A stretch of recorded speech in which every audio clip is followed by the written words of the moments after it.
Halo, perkenalkan nama saya April Munduru, Prodi Sistem Informasi Universitas Cuknyaden. Pada kesempatan ini saya melanjutkan membahas tentang materi analisis strategis bisnis dan tools analisis yang dosen pengampu Ibu Yola Permata Bunda. Baik, langsung saja kita masuk pada pembahasannya, pengantar strategis bisnis.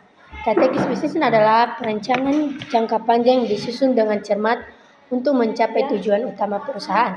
Strategi ini sangat penting dalam mempertahankan daya saing, menciptakan nilai tambah yang berkelanjutan. Strategis bisnis memastikan arah perusahaan agar tidak menyimpang dari misi dan visinya.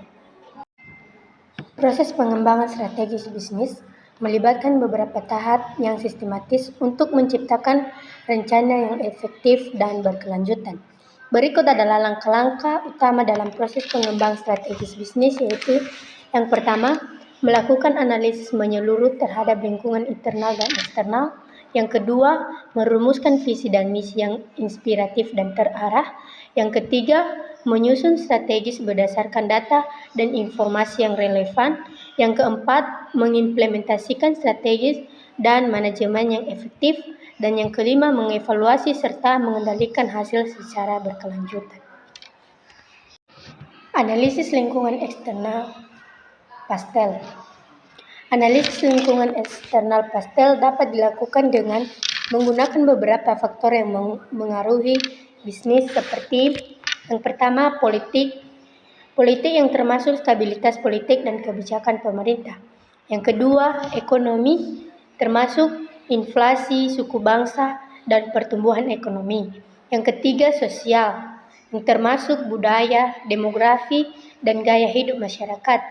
Yang keempat, teknologi, termasuk inovasi dan kemajuan teknologi. Yang kelima, lingkungan, termasuk kesadaran lingkungan dan perubahan iklim. Dan yang terakhir, hukum, yang termasuk regulasi dan hukum yang berlanjut. Analisis industri dan 5 kekuatan Porter. Analisis industri dan 5 kekuatan Porter dapat membantu memahami pesaing dan dinamika industri. Berikut adalah 5 kekuatan Porter. Yang pertama, ancaman pendatang baru.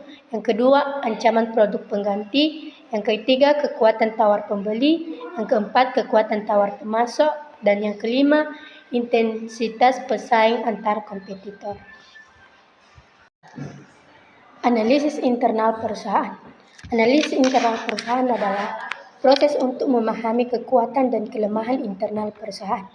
Berikut adalah beberapa aspek yang dapat dianalisis, yaitu yang pertama, menilai sumber daya, kompetensi inti, dan keunggulan unit perusahaan. Yang kedua, melakukan analisis rantai nilai untuk memenuhi efisiensi. Dan yang ketiga, melakukan marketing terhadap pesaing utama. Alat analisis strategis, analisis SWOT. Analisis SWOT adalah metode analisis yang digunakan untuk mengidentifikasi dan mengevaluasi kekuatan, kelemahan, peluang, dan ancaman dalam satu proyek perusahaan atau organisasi. Analisis SWOT memiliki beberapa contoh, yaitu yang pertama, kekuatan, kelemahan, peluang, ancaman. Dan itu dapat digunakan sebagai dasar formulasi strategis bisnis. Alat analisis strategis, Business Model Canvas. Business Model Canvas terdiri dari 9 elemen penting, yaitu yang pertama, segmen pelanggan. Yang kedua, proposisi nilai. Yang ketiga, saluran. Yang keempat, hubungan pelanggan. Yang kelima, sumber pendapatan. Yang keenam, aktivitas utama. Yang ketujuh, sumber daya utama. Yang kedelapan, mitra utama. Dan yang kesembilan, struktur biaya. Business Model Canvas juga menyediakan representasi visual dari model bisnis. Alat analisis strategis, Balance Sheet Scorecard. Balance Sheet Scorecard adalah alat analisis strategis yang digunakan untuk mengukur kinerja organisasi dari 4 perspektif. Yang pertama, perspektif keuangan. Yang kedua, perspektif pelanggan. Yang ketiga, perspektif proses internal. Dan yang keempat, perspektif pembelajaran dan pertumbuhan. Studi kasus singkat. Yang pertama, Gojek menggabungkan inovasi teknologi dengan pemahaman pasar lokal. Dan yang kedua, analisis SWOT dan BMC diterapkan untuk memahami kekuatan bisnis Gojek. Dan yang menjadi kesimpulannya pada materi ini, integrasi berbagai alat analisis memberikan hasil strategis yang lebih akurat. Strategis yang hebat harus berbasis data dan selalu disesuaikan dengan dinamika lingkungan bisnis. Kemampuan adaptasi adalah kunci utama keberhasilan jangka panjang.